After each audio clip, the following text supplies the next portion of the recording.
Hello students, myself Harilal Jangir, Assistant Professor Zoology,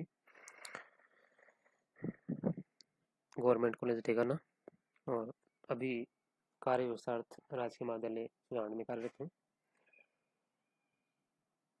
सत्र 2021-22 में भी कोरोना काल की विषम परिस्थितियों में इसी प्रकार से जब तक विद्यार्थियों के लिए कॉलेजेस ओपन नहीं हो जाते हैं, वीडियोज़ के माध्यम से हम सिलेबस को कवर करने का प्रयास करेंगे। आज का हमारा जो टॉपिक है कोर डेटा इंट्रोडक्शन और इसके जो फंडामेंटल कैरेक्टर्स हैं उसके बारे में हम पढ़ेंगे। ये जो टॉपिक है वो एमडीएस यूनिवर्सिटी के बीएससी पार्ट थर्ड का जो फर्स्ट पेपर है जूलॉजी का उसके अंतर्गत है, और एमजीएससी बीकानेर के जो बीएससी सेकेंड ईयर है उसका सेकेंड ईयर के जो फर्स्ट पेपर जो है जूलॉजी का उसका ये पार्ट है।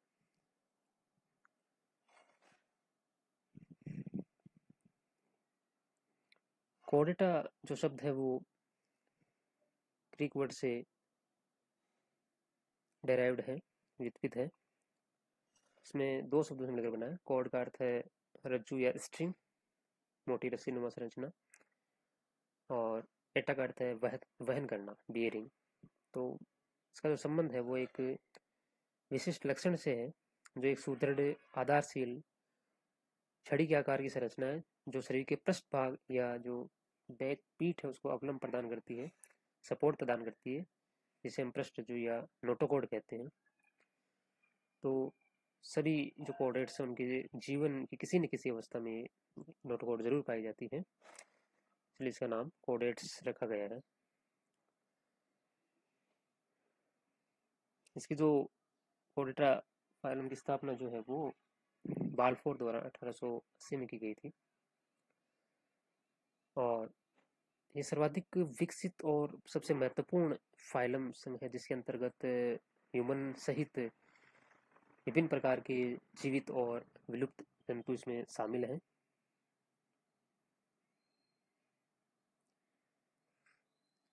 अधिकतर जो जीवित कॉर्डेट्स हैं वो सुपरिचित कशेरुकी प्राणी हैं, जैसे मछलियां हैं, उभयचर हैं, सरीसृप हैं, पक्षी, स्तनधारी, ये सभी कॉर्डेट्स हैं।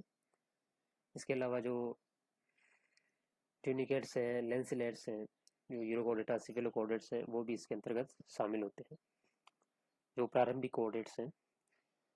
जब इन स्पीसीज की बात करें, डाइवर्सिटी की बात करें, तो लगभग 49,500 स्पीसीज इनकी अभी तक ज्ञात हैं, लगभग 49,500, इसमें से 2,500 स्पीसीज यूरोकॉर्डेटा और सिफेलोकॉर्डेट्स की हैं, 25,000 के आसपास फिशेज हैं, 2,500 एम्फीबियंस, 6,000 रेप्टाइल्स, 9,000 स्पीसीज बर्ड्स की, और 4,500 स्तनधारियों की स्पीसीज अभी तक ज्ञात है। साइज की बात करें, सबसे स्मॉलेस्ट जो कॉर्डेट्स हैं वो है फिलीपीन गोबी फिश जो है 10 mm की, और लार्जेस्ट सबसे विशाल गाय जो कॉर्डेट है वो है ब्लू व्हेल, जो स्तनधारी है, नोटिस फिश नहीं है, स्तनधारी है ब्लू व्हेल, वो सबसे विशाल काय कॉर्डेट्स हैं।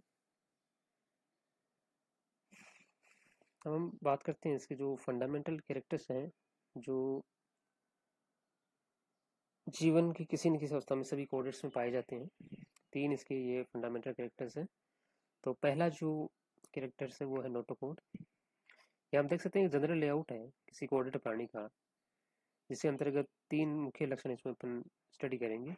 एक तो ये नोटोकोड, जिसकी अपने पहले चर्चा की, और एक डोर्सल होलो नर्व कोड इसके ऊपर, और उसके बाद में एक फेरेंजियल स्लिट्स जो है वो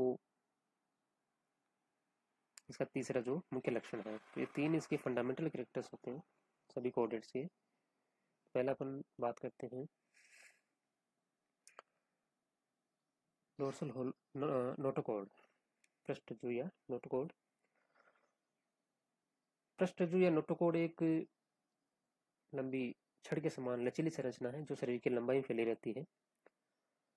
ये तंत्रिका रज्जु के बिल्कुल नीचे और आहार नाल के ठीक ऊपर स्थित होती है, और इसका जो उद्गम है वो भ्रूणीय आद्यांत्र की एंडोडर्मल रूप से होता है। रचना की दृष्टि से ये वृहत रिक्तिका युक्त जो पृष्ठ रज्जु कोशिकाएं होती है, नोटोकॉर्डल सेल्स उसकी बनी होती है, जिनमें जिलेटिनी मैट्रिक्स होता है, और जो एक बाहरी रेशेदार और एक भीतरी लचीले शीत या आच्छादित से घिरी होती है। इसका जो कार्य है वो एक प्रकार का आधार या अंतःकंकाल प्रदान करना है, और इसको हमें जो तंत्रिका रज्जु से उससे कंफ्यूज नहीं होना चाहिए, ये तंत्रिका रज्जु से अलग चीज है। प्रोटोकोडेट्स जो होते हैं सिफेलोयूरोकोडेट्स, उनमें एक प्रारूपिक नोटोकोड होता है, लेकिन जो वर्टिब्रेट्स होते हैं उनमें ये जो है नोटोकोड है वो कशेरुक दंड से प्रतिस्थापित हो जाता है। जो फिशेज हैं, एम्फीबिया, रेप्टाइल्स, मैमल्स, उनमें ये नोटोकोड जो है वो जो वर्टिबल कॉलम है उसके द्वारा ये प्रतिस्थापित हो जाता है।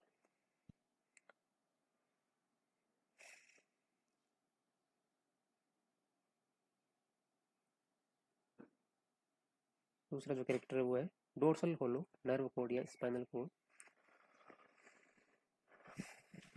कोडेट्स का जो केंद्रीय तंत्रिका तंत्र है वो शरीर के पृष्ठीय भाग में स्थित होता है, और नोटोकोड के ठीक ऊपर तंत्रिका रज्जु पाया जाता है और शरीर की लंबाई में फैला रहता है। तंत्रिका रज्जु या ये जो न्यूरल ट्यूब है भ्रूण की पृष्ठीय बाह्यचर्मी न्यूरल प्लेट से बनती है, और इसके अंदर एक गुहा या नाल होती है जिसको अपन न्यूरोसील कहते हैं। तंत्रिका रज्जु शारीरिक क्रियाओं के समाकलन और जो समन्वय है उसके लिए कार्य करता है। वर्टिब्रेट्स में तंत्रिका रज्जु का जो अग्र प्रदेश है वो विशिष्ट होकर के मस्तिष्क बनाता है, जो कि एक सुरक्षात्मक अस्थिल या उपास्थ्यमय कंकाल के अंदर बंद रहता है, और नर्व कोड का या तंत्रिका रज्जु का जो पश्च भाग है वो स्पाइनल कोड बन जाता है, और कशेरुक दंड के भीतर ये सुरक्षित रहता है।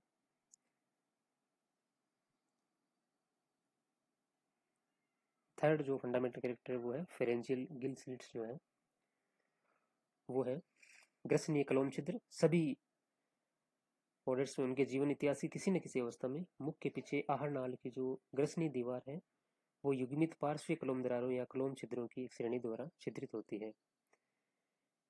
इन्हें विभिन्न नाम जैसे ग्रसनीय कलोम या विसरल क्लेफ्ट्स या पाउचे से पुकारा जाता है। इनका जो प्राथमिक कार्य वो है जो ग्रसनीय है फेरिंग से पानी को बाहर निकालना है, जिससे श्वसन के लिए कलोम है वो पानी से भीग जाते हैं, और सेकेंडरी ये कि जल धारा जो है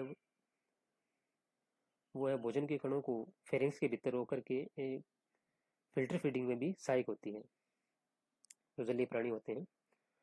और प्रोटोकोडेट्स और निम्न जलीय कशेरुकियों में जो कलोम छिद्र वो जीवन भर क्रियाशील रहते हैं, परंतु जो हायर कोडेट्स हैं उनमें कलोम छिद्र लुप्त हो जाते हैं, या एडल्ट में फुफ्फुसीय जो श्वसन है आरंभ होने के साथ ये रूपांतरित होते हैं, और जो स्थलीय कोडेट्स हैं उनमें ये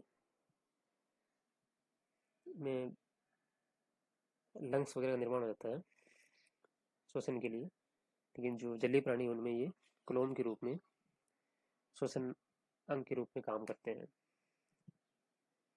तो ये जो उपरोक्त तीनों ही लक्षण जो है, तीनों जो फंडामेंटल कैरेक्टर्स हैं वो सभी कोडेट्स या जो उनके प्रारंभिक भ्रूणी जीवन काल में प्रकट होते हैं, परंतु ये सभी तीनों लक्षण कभी न कभी कभी कभी किसी प्रौढ़ में विद्यमान भी रहते हैं, जैसे ब्रेंकियोस्टोमा है। और जो हायर कोडेट्स हैं उनकी प्रौढ़ अवस्था में ये प्राय रूपांतरित हो जाते हैं या समाप्ति हो जाते हैं।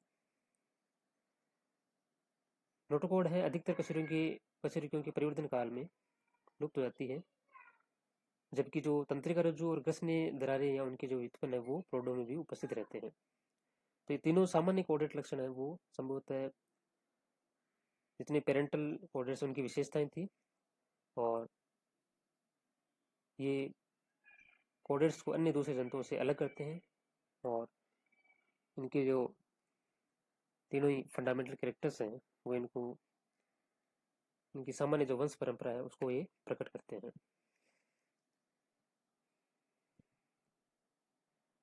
तो ये था आज का हमारा टॉपिक, कोडेट्स की जो फंडामेंटल कैरेक्टर्स हैं उसके बारे में अपन ने चर्चा की।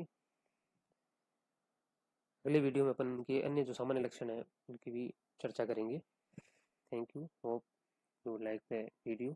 Thank you.